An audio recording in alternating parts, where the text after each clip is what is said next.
Hey, everybody. Welcome to Love and Reload, the voice of the relocation industry. I am your host, Ben Cross, and I'm so blessed and honored to be here today with some of the future of the corporate housing industry right here. We got Beatriz Schwarz and Renee Otley from Stay3Sixty. How are y'all ladies doing today? Good. How are you?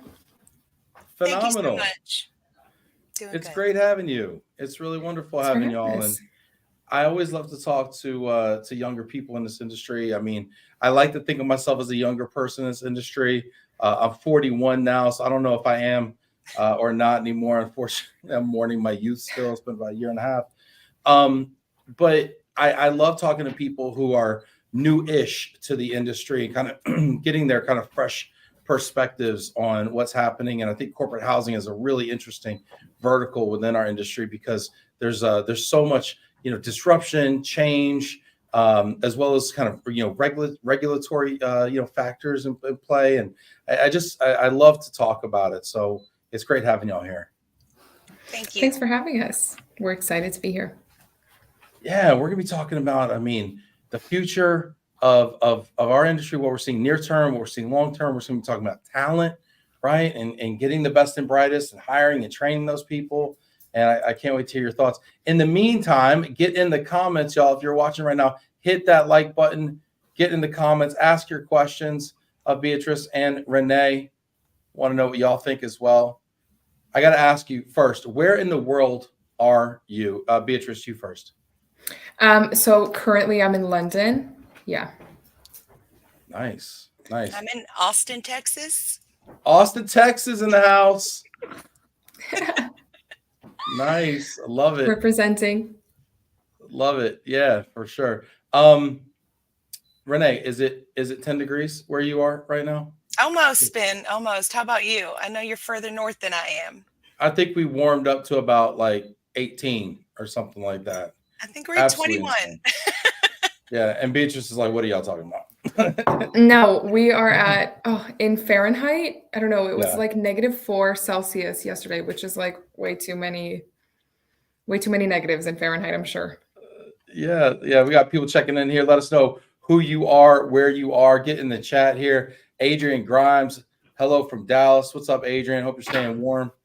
David Nathan, hello. Whoa. What was that? What happened? That was my cat. Oh, I can't believe he's making a cameo. This is Kane. He's here with us today, participating in the podcast.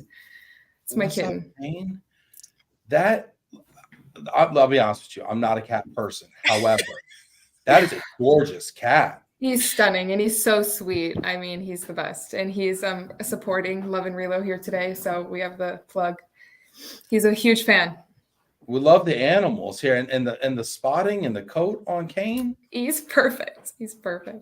We can't even get into it because I'll just take up the whole hour talking about my cat. We can't even start. Wow, that's great. David Nathan checking in from snowy Philadelphia. David, your Eagles and my Cowboys both suck. Thank you. Philip Leonard, hello from Philly. Phil here. What's up, Phil, from the corporate housing industry? What's going on, Phil? I want to know what your thoughts are about the future of the industry from a demand perspective as well as a talent perspective. But Renee, I want to ask you, what was your, well, first of all, how long have each of you been in the corporate housing industry? I've only been here for a little bit over a year. I've been doing extended stay solutions for about 20 years, though, but corporate housing just 1 year. Okay. And Beatrice? So I kind of started in the real estate aspect of it all, and then I went into service accommodations and last year. So I've been doing it for about 2 years now. Yeah. 2 years. Interesting. And Renee, I want to understand this, though, because you made a kind of a distinction between long-term and corporate housing. So tell us kind of the difference there.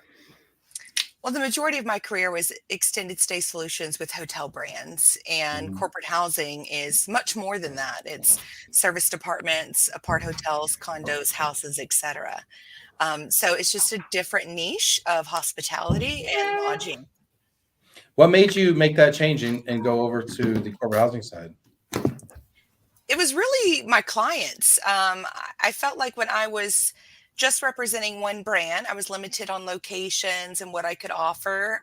So as I started to get more inquiries and I couldn't help them, I said, wow, I need to move my career to where I can offer much more, because in the corporate housing world, you can kind of reach back into the hotels and still offer hotels, but now you have access to everything else. So it was really my clients' needs that drove me to get into the corporate housing world. I felt like it was more of an elevation. And what was your impression kind of making that move? And were there any surprises? I think the biggest surprise is how separated it is, although it's very similar. I found that the global mobility side is attached to the corporate housing world, and the BT side is more attached to the hotel side. But everybody has needs over 30 days, so it was weird to me that some of my TMCs or my TMs didn't quite dabble into corporate housing. I'm like, why not? Like, you have reservations or needs over 30 days. Why not? But I think the industry as a whole, there's a separation there, and I haven't quite put my finger on it. Well, and I want to define some terms here. So you say BT, you don't mean Bluetooth. No. Okay. Business travel. Okay, I'm trying to dumb it down here. We're a very simple audience here, okay? And TMCs, TMs means travel manager and travel management companies. Got you. Okay. No more algorithms. I mean, no more. We'll spell it out. Yeah, or whatever they're called, acronyms. Sorry, I've got to check mine. Yeah, all good. I'm just trying to keep it simple. We got people that ship cars for a living on this, okay? Mike Falia, shout out to Mike here, okay? So, you gotta keep it in. We got Lions fans, so keep it real simple for the Lions fans here, okay? Hey, Judy, how's it going? Go Lions. Rooting for you out there in Detroit. Congrats on the win. Yeah, no, it makes a lot of sense. And I'll be honest, from my perspective, I think that corporate housing is the biggest travel hack out there in the space. I think it just offers so much utility for your money compared to a hotel. I mean, I love hotels. Listen, I'm a Marriott guy. I'm a Hilton guy too. But, hotels are great.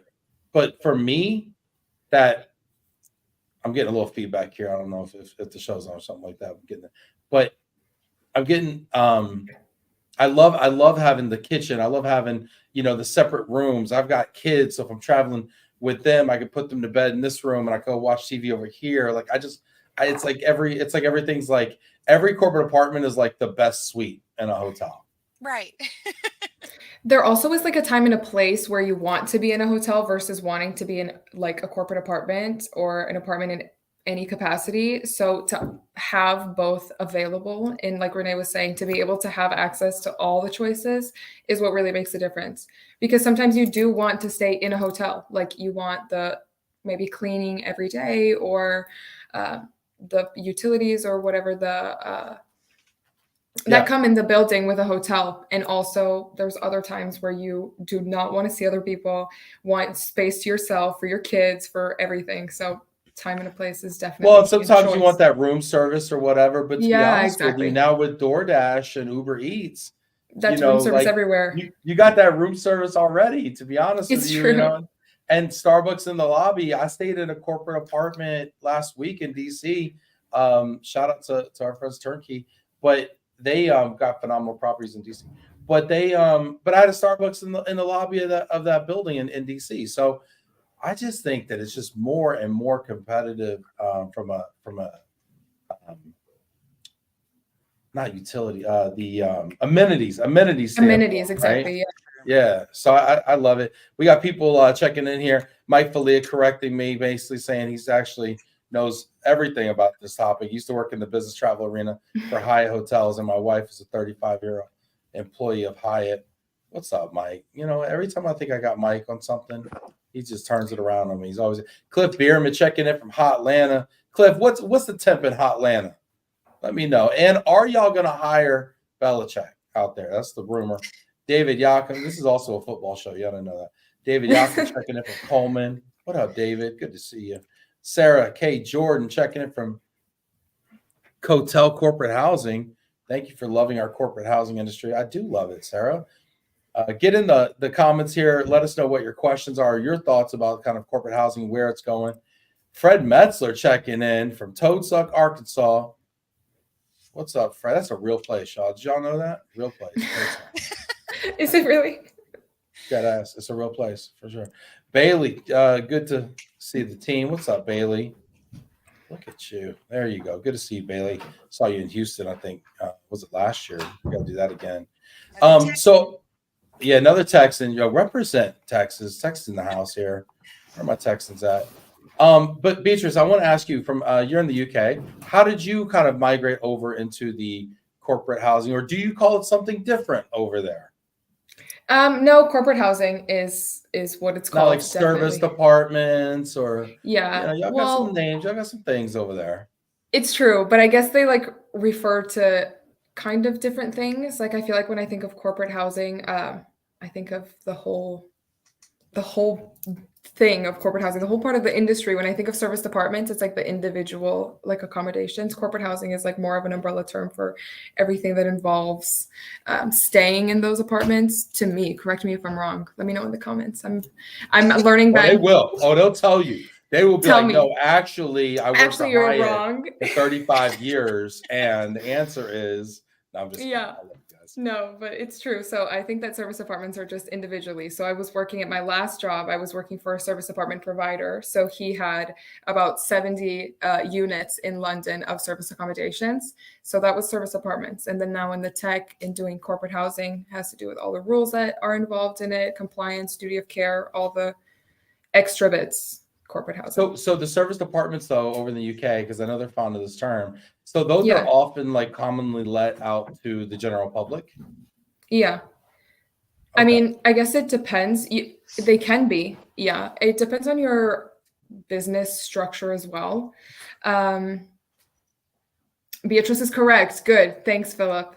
Good to know. One vote, but they'll turn on you, Beatriz. Okay. So no, they won't. No, they won't. They I got him here. On you so fast. It's not no, like me and Kane. Philip are like this. No, he knows that I'm onto Yeah. something. Just wait. You wait. Just He's an Eagles fan. You can't turn your back on Philip for a second. Just kidding. Just kidding. Love you, Phil. But I feel like that's one of the things, honestly, about this industry coming into it. You know, it's so hard. It's like just the nomenclature. Like, what is it? Is it temp housing? Is it corporate housing? Is it service departments? Is it like, you know, there's just a lot of different stuff to know, to be honest with you.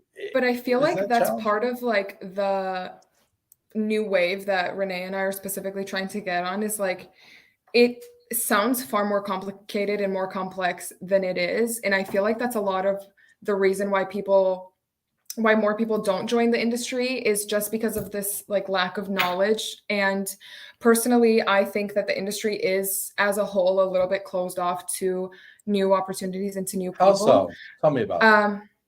I just think that it took a long time to be built and to get to the place where we are today, which is a really exciting place of new technology coming in and new developments coming in. And we're in a really exciting place for that reason. But I feel like it was to get to this level, it was a lot of work from the leaders that are now currently in the industry. And I feel like a lot of the time when you pour your heart and soul into something, a company or an industry, you do want to like protect it with your life. Like that's your life's work. So it becomes a little bit guarded, and not in a negative way. It's just in a, like, this is what I do. Like, this is my thing. But I feel like we need to just like open that a little bit and have the leaders hire the new generation now, teach them, pass the baton a little bit so we can keep going as an industry. Because I feel like what the leaders don't want to see is when they do eventually retire, the industry just like collapsing. They're like, oh, I needed to be there to fix this. So I don't want to see that. So I think that's what I think. It's just a little bit closed off. I think that we could be doing more to get out there. And we can start with like the acronyms, like BT. It's just business travel. Like there's the mystification all there is like a little bit unnecessary. So in my opinion. So I think that if we just open that gateway a little bit, starting with the little things like that, it would go a really long way in terms of getting new eyes and new people more interested in the industry. What do you think, Renee? I mean, what's the challenge there of getting people into this business? Well, coming from the hotel world, extended stay hotels particularly, I think that it is a challenge to get into this industry because it is very separated. Although it's all hospitality, it took me almost a year to find my position with 360. Although I had at the time 19 years of lodging, extended stay, hospitality experience, I think as a in the industry is looked at as separate versus together. And I think if we close that gap, we can pull more talent from the hotel hospitality side, especially the extended stay side, because there's a lot of professionals out there that can't really get into the industry because there's not a lot of doors for them. Why do you think that people couldn't see those 19 years with extended stay hotels as a transferable skill set? What was that blocker mentally? I think hotel salespeople are, I think there is a perspective that we can't do global, or you have to have a certain resume where you have multiple properties or you've overseen sales. And I'm speaking just from a sales perspective, Sure. not operations. But I genuinely think that it's looked at as we have different skills doing sales for brick and mortars. And I know that's still the case with some of the suppliers here in corporate housing.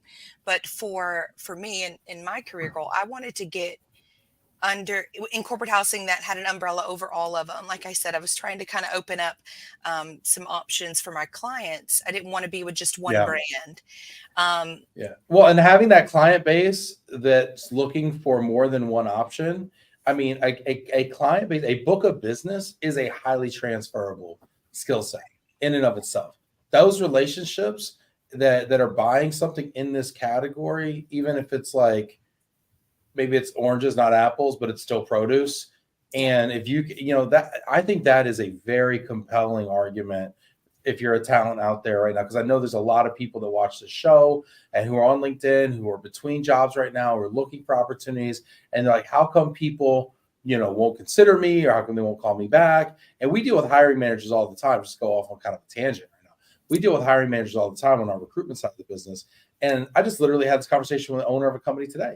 He passed or didn't respond to us on, this one candidate we submitted. He's like, oh, but she only has 1 year of experience in my industry. I'm like, yeah, but she has 5 years of experience previously doing the same thing, but for a slightly different type of business. But it's still that same functional responsibility. He's like, oh, I didn't see that on her resume. So we had to go in and kind of be an advocate for her and tell her story. And a lot of folks out there don't have the benefit of a recruiter working on their behalf, so they have to be their own advocate. But you have to tell that story of, hey, I have these clients over here. I have these relationships. They bought this from me in the past. I can sell them this also. And I just think it's wonderful what you just said. There's a lot of transferable skills when it comes to one side versus the other. And I just feel like there's a gap, and we've got to close it because there's a lot of talent in the hospitality world. And I feel like we can pull from the hotel side to elevate the corporate housing side. I love it. Fred's saying, oh boy, I know that feeling. Yeah, Fred. I mean, you've been kind of transitioning and stuff in your career as well, and looking at how your skills transfer for sure. Sherry's over here reaching out to Renee soon. Kane's making a cameo. Kane is gorgeous. Thank you. What kind of cat is that? He's a Bengal. I'm going to do a cat haul. Look at his spotted belly. Very cute. Oh my gosh. A Bengal, like a Bengal tiger, or like a... Yeah, that's what the name is, but he's very domestic. Okay. All right. Phil saying our industry can be cult-like. Not everyone knows or understands corporate housing. Where you talked about hotel folks, but where is the industry, missing some opportunities, you think? That's a big one. I feel like, just going off of what you were just saying before, even in terms of recruitment, we could even start there. If the challenge that we're talking about is there's going to be a big generational issue of a lot of people retiring all at the same time, and there's going to be a massive lack of just employees, people that are of working age that are within this industry. And then they have terrible requirements like what you just mentioned. Like you must have 5 years of experience in the industry, but you must also learn Japanese and know how to ballet dance. And it's like, it's how do you expect to get new people? New people obviously don't have experience or that much experience, but and I speak for like my generation, is what I've seen is due to the lack of also opportunities, we are so much more eager to learn as well. And growing up with technology like at our fingertips, we're much faster at learning as well. So I feel like that's also the generational gap of like thinking that people didn't go to uni, maybe they don't have experience, that they're not going to be good at their job. But I was really blessed and lucky that at 360, they really took a chance on me. And I said, listen, I don't have experience, but I'm so eager to learn. And it works out. I'm learning with leaders right now that have been doing this for 30 plus years. They're teaching me all that they know. And we're opening and building a new bridge to a new set of people, a new pool, a group of people. And that's what we need to be doing, is like opening it up like that. So we need to start with cutting back requirements. Yeah, I like what you're saying there too. And you brought up a point where young people are fast learners. They are, and they have all the answers at their fingertips. Granted, you can't learn experience through a Google search or ChatGPT. However, they have a lot of tools and they're very resourceful. The problem isn't that young people are fast learners. The problem is that the established folks in our industry are slow teachers. We don't have great training programs. We don't really emphasize training and ongoing development because, let's face it, a lot of companies in the relocation industry, whether it be corporate housing, whether it be moving, whether it be DSB, whether it be, most of these companies are small businesses, and they just don't have the resources, infrastructure, training program, processes, et cetera, that these larger companies have, and which is where a lot of young people kind of flock to large companies. And so I think that's a real issue. And I don't know if corporate housing has solved it. I mean, you're fortunate, 360 is a larger company in the space, right? With different verticals and businesses and everything, and some really great, senior leadership there. But I don't know that every company has access to those tools. I mean, what are your thoughts on that? I can chime in. I think there is a lot of small companies in our industry, but I think we should leverage the industry organizations like GBTA and like the relocation councils. You can CHPA. Yeah, absolutely. Let me make sure that's out there. But there's so many people that are willing to help and be mentors, even outside of a structured program. Even myself, I've helped many people come up in their sales and hotel career just because they asked me to. So I think that even if you're with a small company where they can't provide certain resources, there's resources, free resources out there that can help you reach people, that can educate. We got to educate the younger generations before everybody retires, because millennials and Gen X are the new talent and travelers, especially as we move towards more remote. They're our new client because they're going to be the ones that want the temporary housing. Gen Z is really coming of age right now, and it used to be, when I was growing up, it was all about the millennials. Oh, what are we going to do? These millennial, workforce. What are we going to do with these millennial clients? They're driving us nuts. All this choice and demands that they have. And now, hey, you thought we were bad. Okay, the Gen Z. Wait until you get a hold of them. Yeah, the Gen Z is coming. You know what I mean? And Jocelyn's saying skills, knowledge, and relationships is the key to a great hire. Things you can't teach. You can teach the ins and outs of the industry. And I got to ask you, you were talking about this, Renee, that there's free resources out there to kind of use to upskill yourself in a way. But do you have any specific advice that maybe you would offer someone? If you're trying to get more into the corporate housing world, what I did was I immediately joined my local chapter GBTA to network with those people. And then it led to other things. GBTA specifically has 2 mentorship programs, one for women and one just for the industry, the travel industry. But like Plus Relocation, they just launched a corporate mobility mentorship program. I think the applications ended last December and they're launching it this month. But stuff like that, look within your industry and see what resources are available for you, because there's plenty of resources and plenty of people that have these decades of experience and knowledge that will help and will mentor you, whether if it's a program or just meeting the right executive at an industry event. I want to ask everyone in the comments too, and Beatrice, I'm going to ask you to weigh in on this as well. But Phil, Leonard, Jocelyn, Dano, Fred, Sherry, Jackson, I want to know what your thoughts are on this. If you're watching this right now, what advice would you give to a young person who wants to get into the corporate housing industry, specifically, let's say, or maybe the relocation industry? But what free resources are out there? What would be your first step or two that you would take? I'd love for you to get in the comments, because this can be a resource for other people who are watching this. What are your thoughts, Beatrice? I think that there's a lot of different ways to go about it. I think that right now, in the place where we are at, with a little bit of a divide, you do have to try quite a bit harder, be a little bit more persistent in terms of looking for opportunities. I'm hoping and really thinking that that will change soon, that more opportunities will be open, because I'm hoping people start to see that there really is a dire need for it. There was this statistic. I spoke about this topic also in GBTA in Hamburg in November. And we were talking, there was a really good tidbit that was mentioned. And it's basically just in Germany, to bridge the gap of the people that will retire in the next 10 years, they will need to hire 400,000 people a year to match the workforce, not just in hospitality, but just in the workforce. Obviously, we are way behind schedule. 400,000 a year is that's not what our recruitment rates look like right now. So I do think that more opportunities will open up. But for now, I would just say use your resources. So Google is free.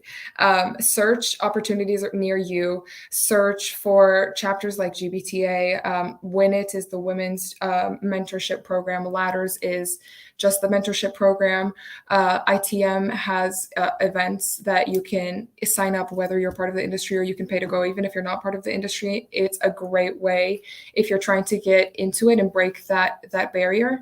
Hey, I met you at this event, whatever, send an email, reach out and try. You have to keep knocking on every door. Eventually one will open. And I know that that's not the answer that everybody wants to hear. They want to know exactly what website they can go to and get a job today. But unfortunately, that's just the time that we're in right now. So just try. Knock on. Is there a certification process for the corporate housing industry? For us, no. Yeah. But there's certifications for all kinds of people in corporate housing, global mobility, but I have not gotten it. Yeah. Okay.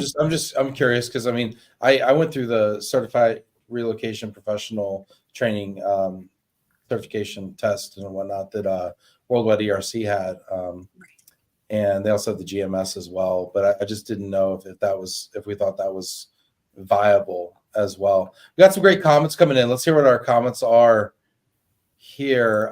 Phil saying, reach out to local industry chapters, find a coach or mentor to assist you as well. Yep. I know you mentioned GBTA. GBTA is this really big association, but then also CHPA. Does CHPA have chapters as well? Local chapters?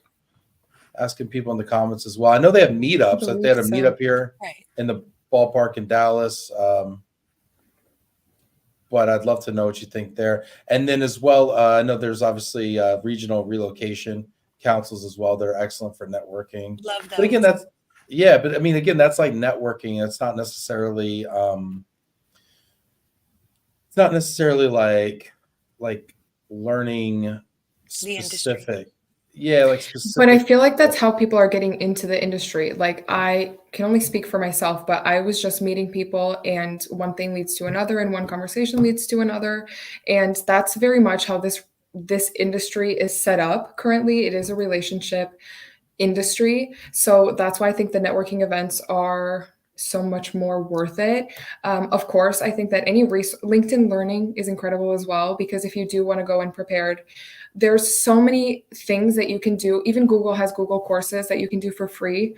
And they range from like an hour to like 6 weeks, 3 months. Like there's resources if you want to find them for learning. But you're really going to get thrown into it once you meet those people and make those connections and get that insight personally, one-on-one.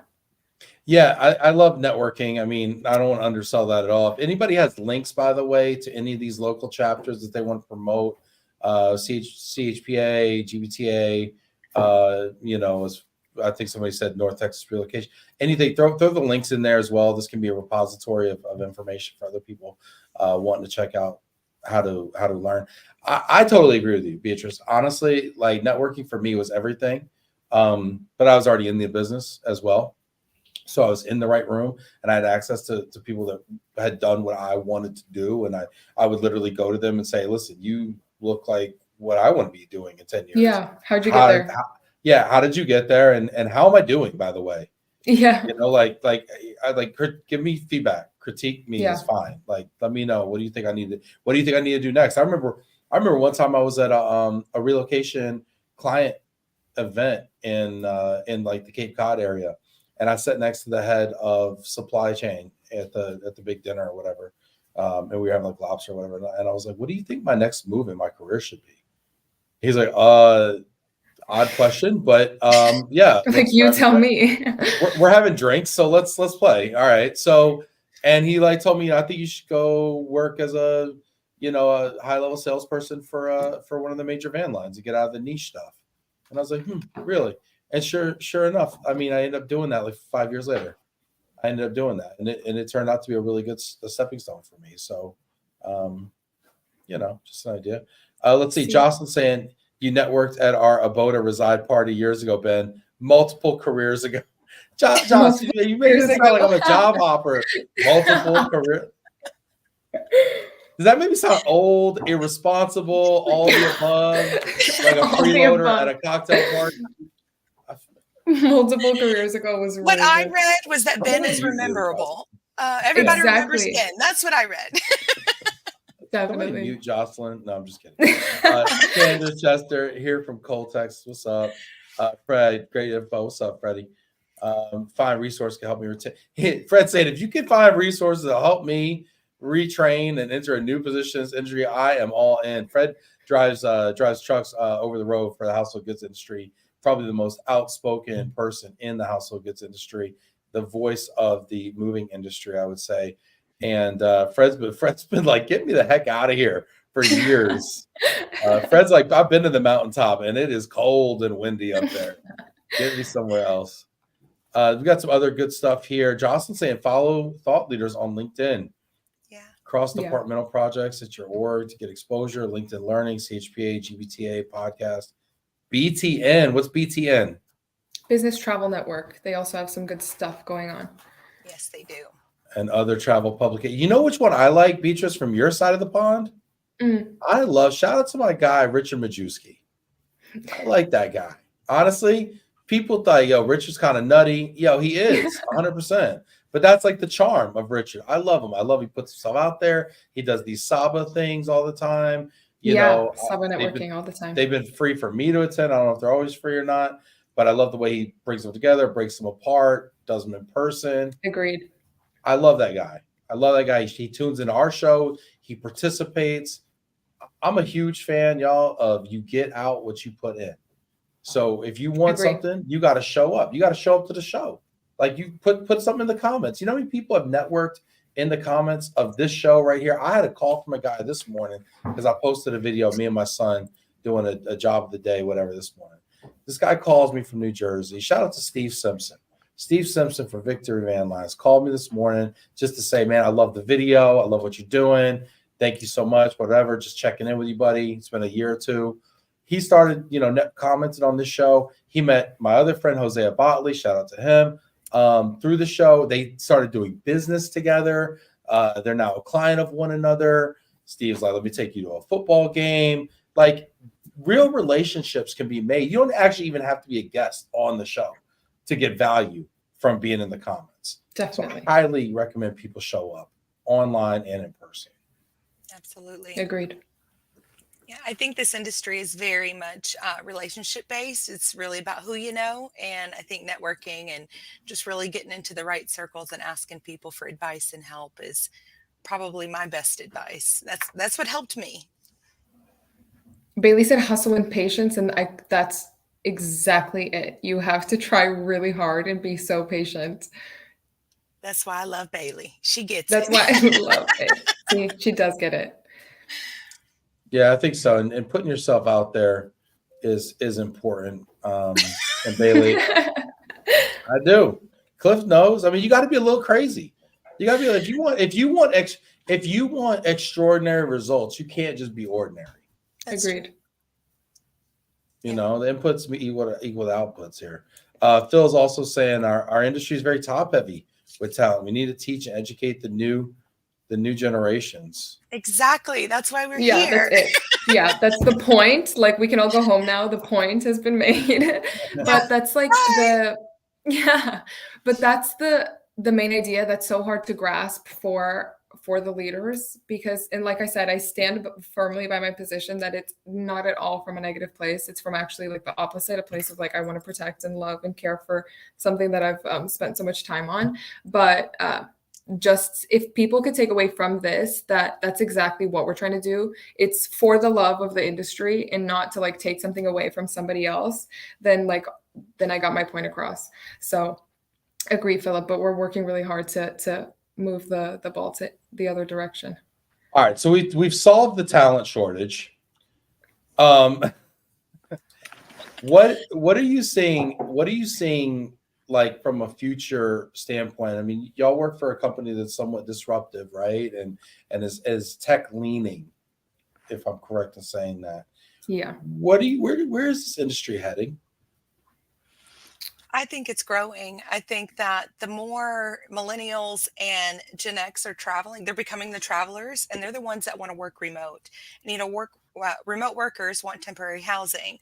So you have that's excelling the industry. And then you have companies like 360, the aggregators that are making it easy for people to book corporate housing, where before it took 25 emails just to get, one housing confirmed. Well, now we're making it easy for them.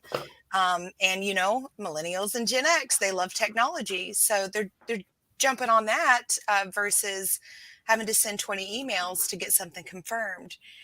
So I think our industry is growing. I think statistics, I was reading something on WERC that our industry is expected to grow another 1.5 billion by next year. And I think it's really because of the shift in travelers. The new travelers are the younger generations. So we have to, who's better to take care of those generations than the generations themselves? They know what they want. They know what they need. They know the duty of care. So I think that we're growing, and it's because of who the travelers are and the technology that's being put in place to make it easily accessible to those new travelers. What do they want?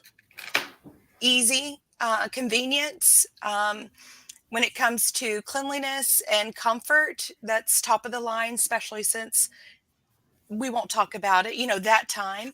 I hate to bring it up. Wait, what happened? Did I leave a mess at a corporate apartment? What happened? I don't understand. It's all you've been. No. The pandemic, like since the pandemic, the shift of cleanliness and comfort and stuff like that is very much more important.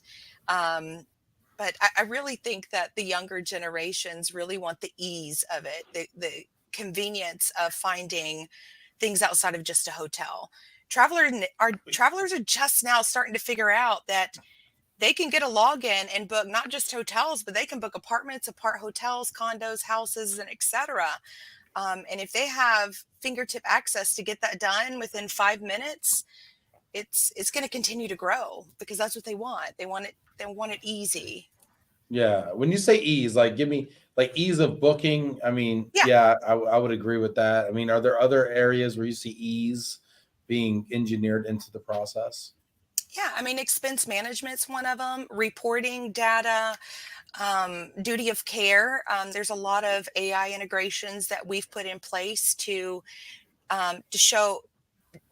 Normally when you're going to a different city or a country, you're not exactly sure what that area is about. So there's AI companies that will give you that information in advance. And like on 360, each listing has a ranking from GeoSure of how safe it is, depending on what kind of traveler you are.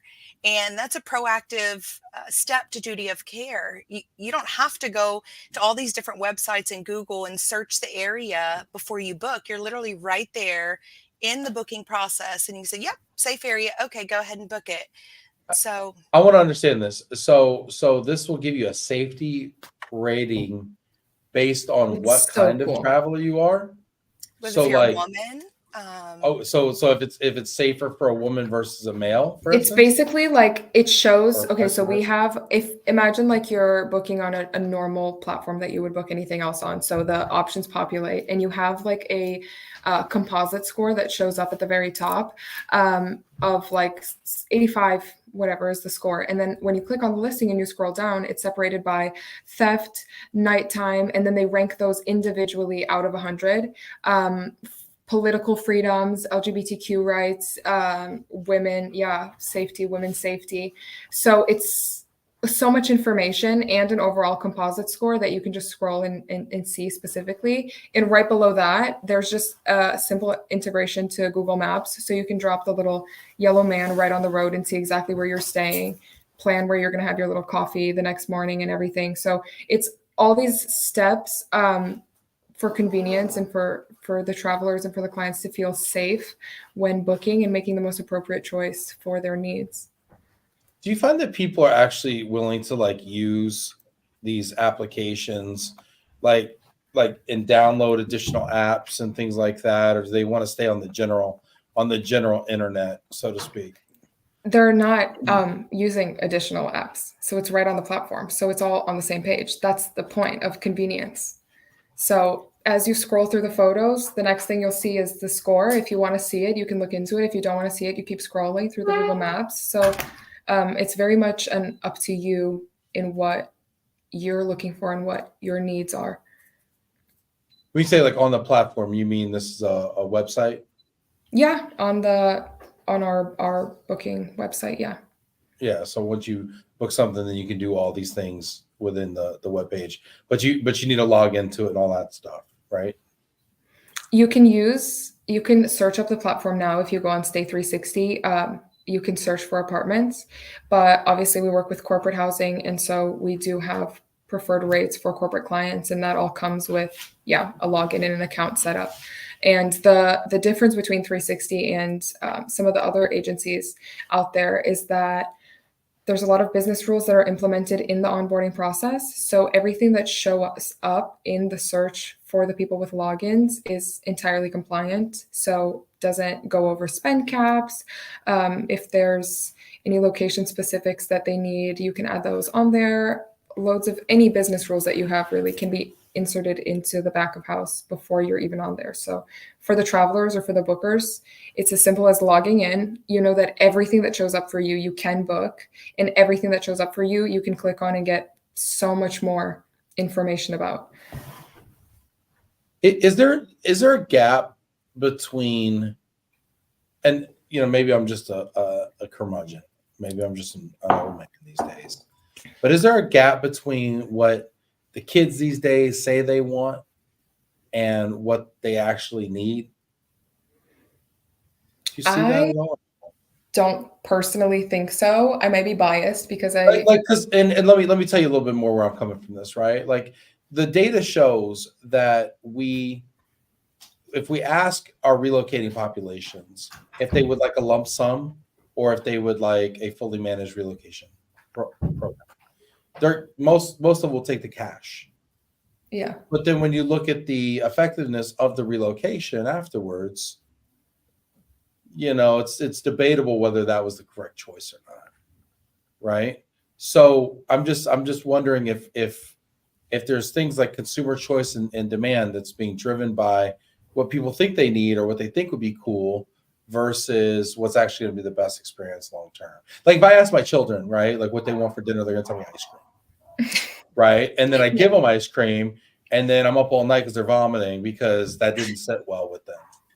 Right. And then they have, childhood diabetes and all these other complications because they've eaten ice cream for 2 years straight for dinner. when I should have just made them have their nuggets, right? Well, what I think just from hearing that right away is like as a company and as a buyer, basically, you have a company like your employees that need to book their apartments. So as the client, you're the parent giving them the options for dinner. Instead of giving the option of ice cream or chicken nuggets, you basically say orange juice or apple juice. Like you have two options that are compliant, but you have the choice within that. So you give them a rounded out thing that ticks all your boxes as a business owner and as a company and as a client and as a buyer, which are all very difficult things to be because there's so many requirements. So you just eliminate, you don't give them the ice cream option. We would never offer an Airbnb option at all because we know that that's not compliant and that can't be regulated. So the ice cream is not in the picture. We give you 100 other options that are just as nice. And you know without hesitation that they're entirely what you need them to be. So you're getting all your veggies and still tastes good. So that's what I think right off the top. Yeah, no, and I love you're playing this game with these analogies with me because a lot of corporations will say I spent $5 on orange juice, $4.75 on apple juice, but I'll give this person $4 and they can buy whatever they want. If that's ice cream, that's on them, right? Yeah. And because what'll happen is that the transferee will come and say, well, but I was on booking.com and I found this for $74.99 a night or whatever. How come I can't just have this? Yeah, and how and do I'm we sure that explain happens. how do we explain why they can't have that in a way that where they feel satisfied? I'll chime in here. I think that the new reloads, people that have reload before, I think they might choose the cash and then realize, oh gosh, I should have went the opposite direction. But I think it's the confusion. Do I need the hand holding or do I not? I'll just take the cash. I think I can handle it. I've booked some travel before, no big deal. Right. But in reality, and it's all good until something happens, right? It's all, right. And then, I've done it before, and then boom, you end up with in an area with a bad safety score. Something happens.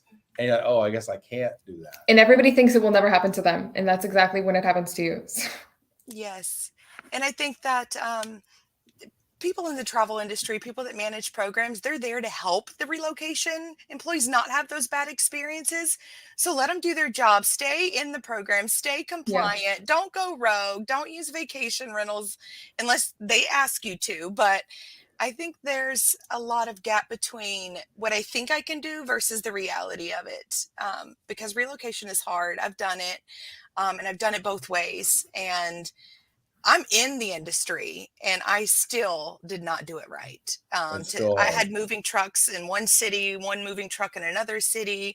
I think that, like Bea was saying, I don't know if that is a good option to even provide. I know a lot of it's cost savings. But what is the cost to that employee now having a bad experience at the beginning of their new move or career? What's the cost of employee retainment or turnover? Like you kind of got to weigh the cost on one end because you actually might lose them now or later because they got off on the wrong foot. Yeah. So, and they want to know their company is taking care of them from A to Z.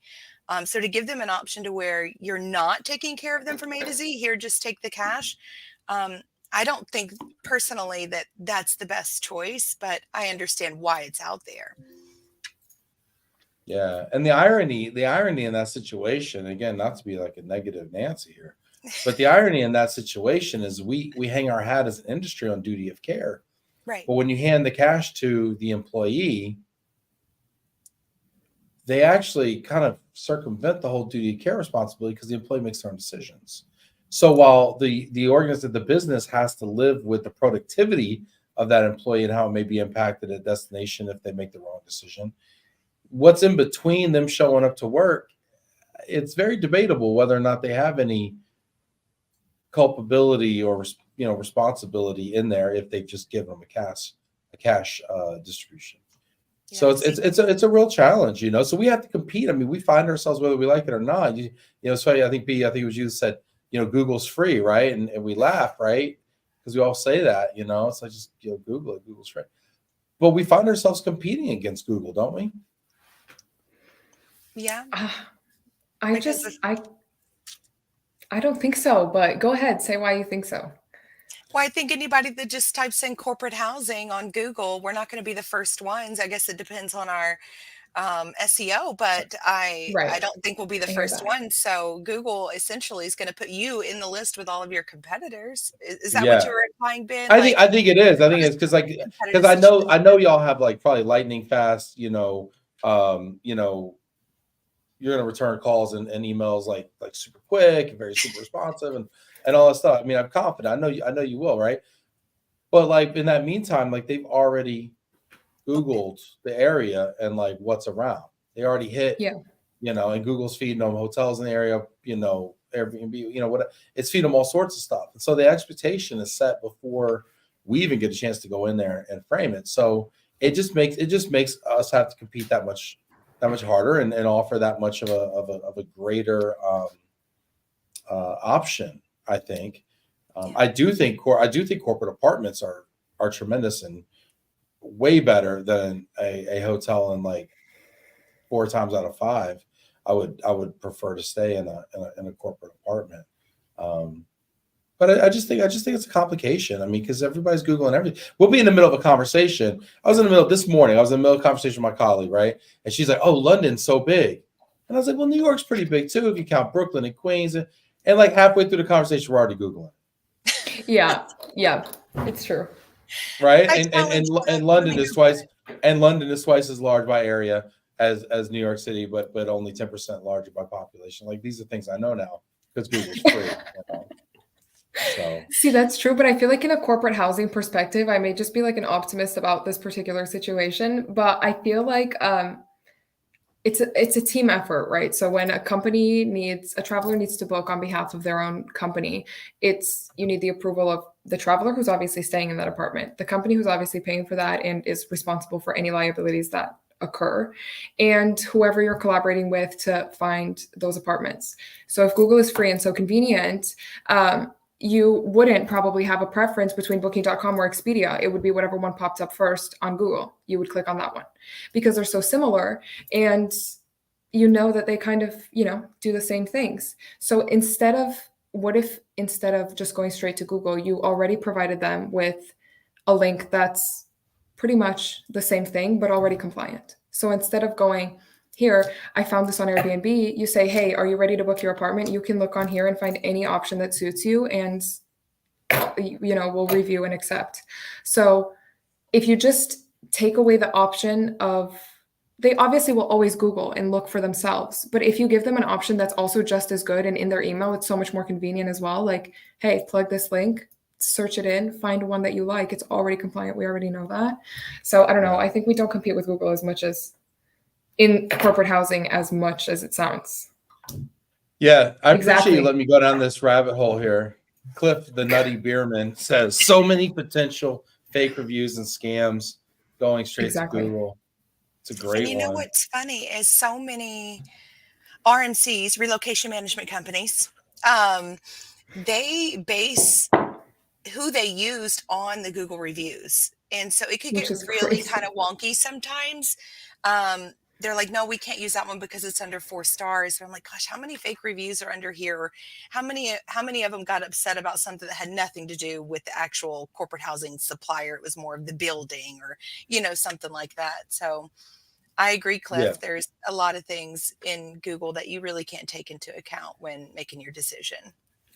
And I also think the industry is so relationship based. Like Ben, personally, if you were going to book an apartment today, would you rather Google it right now and spend time figuring out and finding one that you like? Or would you take a recommendation from a friend of yours that has stayed in an apartment that they loved? 100%. First thing I would do if I was looking for a corporate apartment, I'm assuming you don't mean like a personal, like long-term apartment. You mean like a corporate housing situation? Is that what you're talking about? Yeah, sure. Whatever. Yeah, we were booking. First thing I would do is I would go on LinkedIn and be like, yo, exactly. I'm going to DC. Who wants to hook me up with something? Yeah. First of all, yeah, exactly. First. Second, okay, fine. Maybe I'll pay. Third, does anybody got a recommendation for me? Yeah. Yeah, that would be what I would do. But you know, as an insider. Yeah, that's what I would do. Yeah. I think it's good to point out that we're just an aggregator. We're Yeah. an OTA, just like Expedia's and Booking.coms, but we're specifically for corporate housing, the business traveler. Expedia, Booking.com, you've got to share all of that with the public, the people that just need a night because they got kicked out of their house, Yeah. or you know, a family vacation. It's not the same.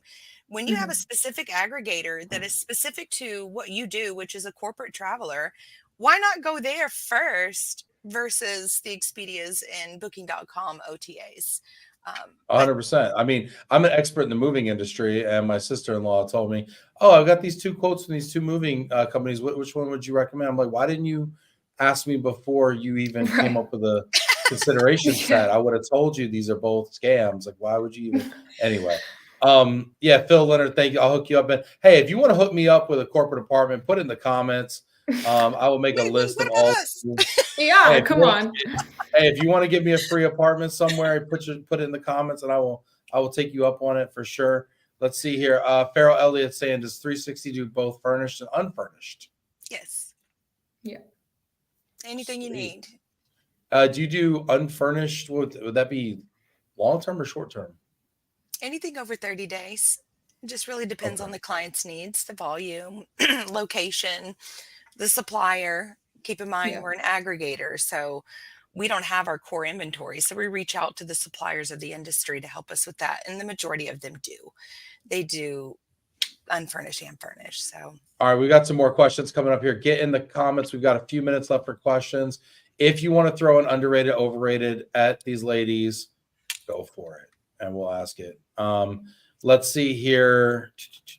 We got more here. Dawn saying, what are your thoughts on an employee finding their own housing on a stipend and then having a horrible living experience, and it's their first impression of that company?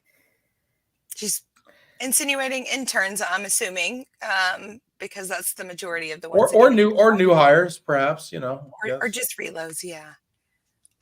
I think that goes back to what we were saying before. It's hard to backpedal once you've already made it to that point. Once they've already Yeah. been onboarded, they've gotten to their new position, their new company, and they've already had a bad experience. Now you've got to backpedal and make up for that. So why not nip that in the butt at the beginning versus trying to figure out how to fix it once it happens? And duty of care is not going to be put in place for these specific travelers and their needs when it comes to, here's some money, go to Google. They're going to there's a lot of risk. Yeah. Interns all the way. I gotta tell this quick story. I got relocated. My first relocation, I was 24 years old, maybe 23, 24 years old. I got relocated to Clearwater, Florida, and it was like super exciting. Pay was crap, but it was super exciting. They put me in a extended stay hotel between a trailer park and a Shell gas station. And me and my girlfriend at the time, who's now my wife, honestly, like, we were so excited about going to Clearwater, Florida, which is like one of the most beautiful places in the United States. But we just ended up in the crappiest part of this area. And you could smell it, like everybody's cooking their food. It was very fragrant. It was dingy. It had like this chlorine, musty, moldy curry kind of vibe going on. And it was just curry. It was just a lot of smells, honestly, right? You're trying to go to sleep and the smells are just punching you in the face left and right. And we were in there for 30 days. And honestly, I thought I was going to lose my girlfriend. I thought I might lose my job. Your sense of smell. My sense of smell. I might get concussion from getting punched in the face by these smells over and over again. Oh, a lot. I was like literally like praying to God, like, please, like, figure this out, because I can't live like this. So to her question here, I don't know if it's my first impression of that company or just my first impression of where the heck I landed, like, geographically, and what my life is going to be like for the foreseeable future in this new city, even though it was like literally 3 out of the top 10 beaches in the United States are in that county. And I ended up just in the absolute worst possible place. You know what I'm saying? So I'm questioning everything at that point. So I think there's a whole lot to be said for that. I think it's underrated. Yeah. Yeah. Dawn says poor Ben was living in a crack. Honestly, crack house is an upgrade. Honestly, the people would have been more interesting. The music would have been better. It would have been a tremendous upgrade. Honestly, there would have been a lot more nightlife, I'm sure. Like, you know, Dawn, it was just it was the worst of times. Let's see here. We got questions coming up from Pat.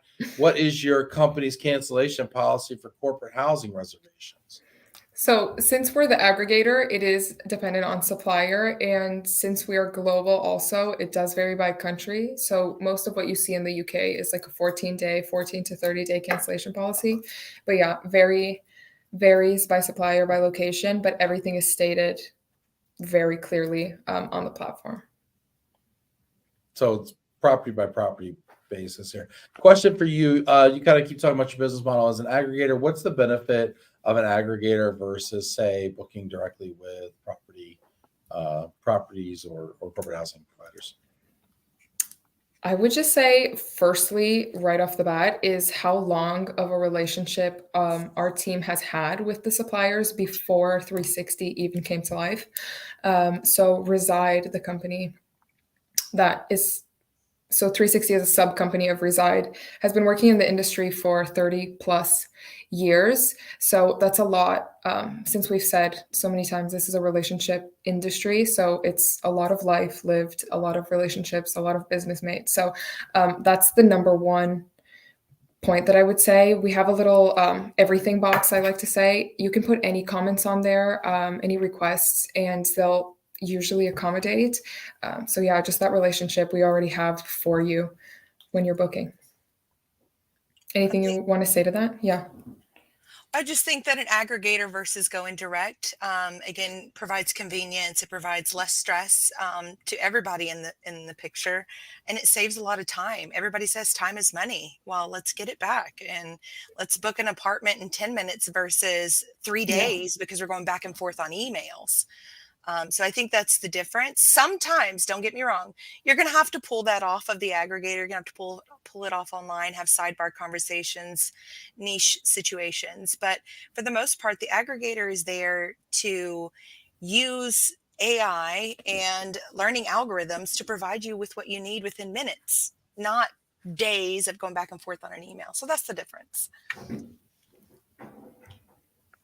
All right. I just spilled water on my face.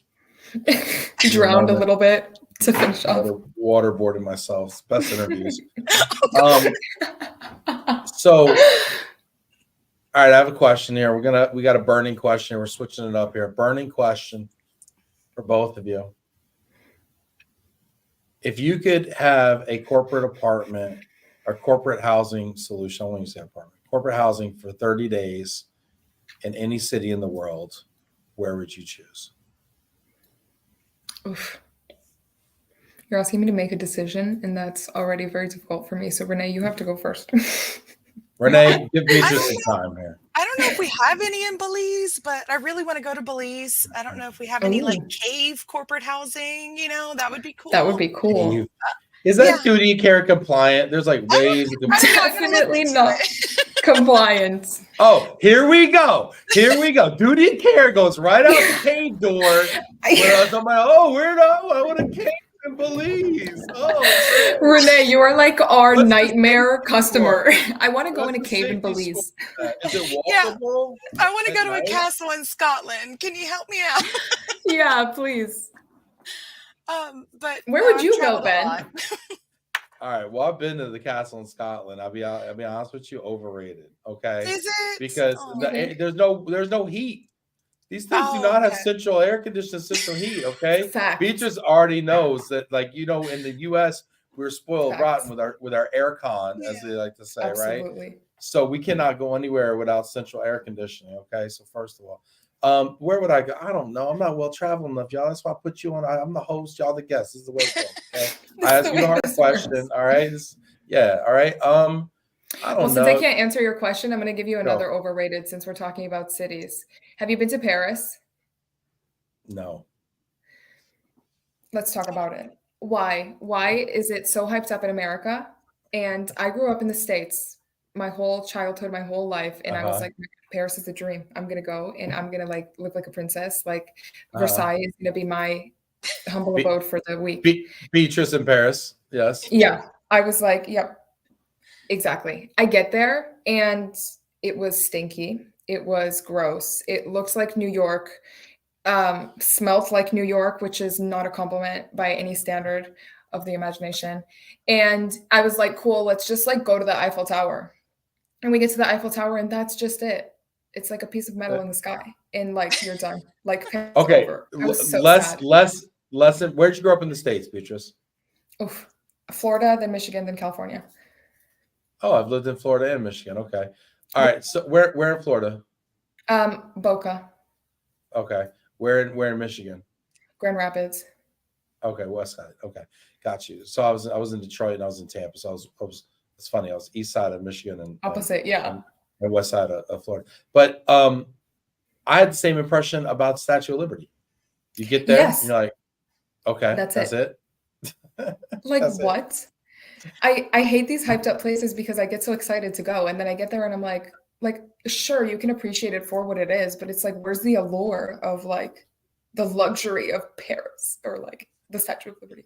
Yeah, I've heard that about Paris. I mean, to be, a lot of people want to get married in Paris. They want to get proposed to. You just muted yourself. Paris was so bad. We don't even want to hear. Yeah, honestly, StreamYard's saving me right now from just slamming Paris left and right here. You were gonna get canceled. They were like muted. Well, honestly, in fairness, we don't have many Parisian fans anyway. But no, I learned to appreciate it though. I went back and I went to like the not so touristy things. You got to go with the locals. But the first impression that I had, I was like overrated right off the go. Oh, that's funny. Yeah, I would tend to agree. Paris is not on my list. Although I did just watch. I finished Lupin, and I love that. That's so Yes. good. Yeah, it's really That is so good. Except I don't speak. Do you speak French? I can like basically because I know that French people, if you start with English, they're just like they completely will not speak to you ever again. So I figured out the beginning stages. Like I can say, "Hey, how are you?" I can order eggs and bread for breakfast in French, and that's about it. And I can ask where the bathroom is. Well, that's pretty much all you need. The subtitles in Lupin is really difficult. That's the one thing I will say. Oh man, Really? like my mouse is doing all sorts of stuff right now. I don't know why it's doing that. I love it. It's getting weird. Anyway, this has been a lot of fun. My computer's just like I started slamming Paris and it just takes over. This is great. Paris is taking over. Paris is taking over. Beatrice, you want to leave us with a final thought? Final thought is another overrated. Just truffle flavored food and black and white, or just black and white, or do you have a beef with one of them? What do you mean? There's like black truffles and white truffles. They're like similar but different. Flavored. The shavings of truffle, fine, whatever. Be your best bougie self. But if you put truffle flavoring in anything, like truffle fries, the people in the UK love truffle flavored fries.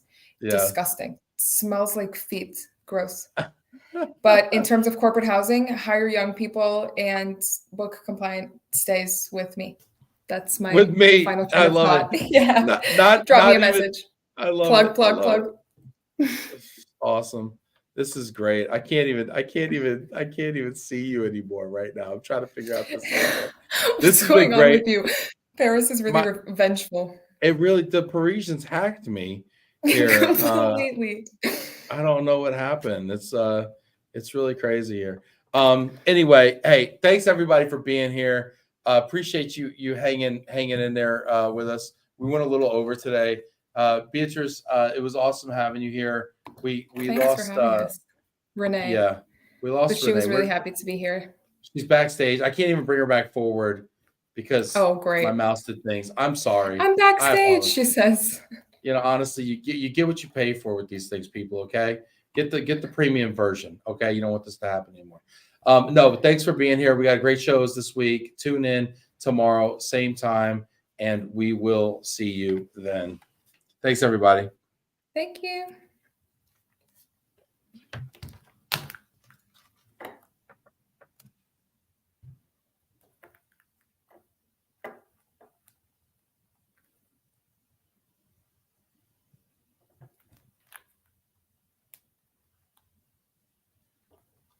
The chick can't even end this. This is great.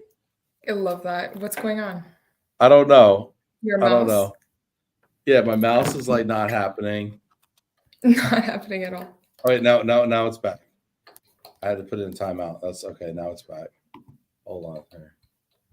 Hold on. Stay tuned here 1 second.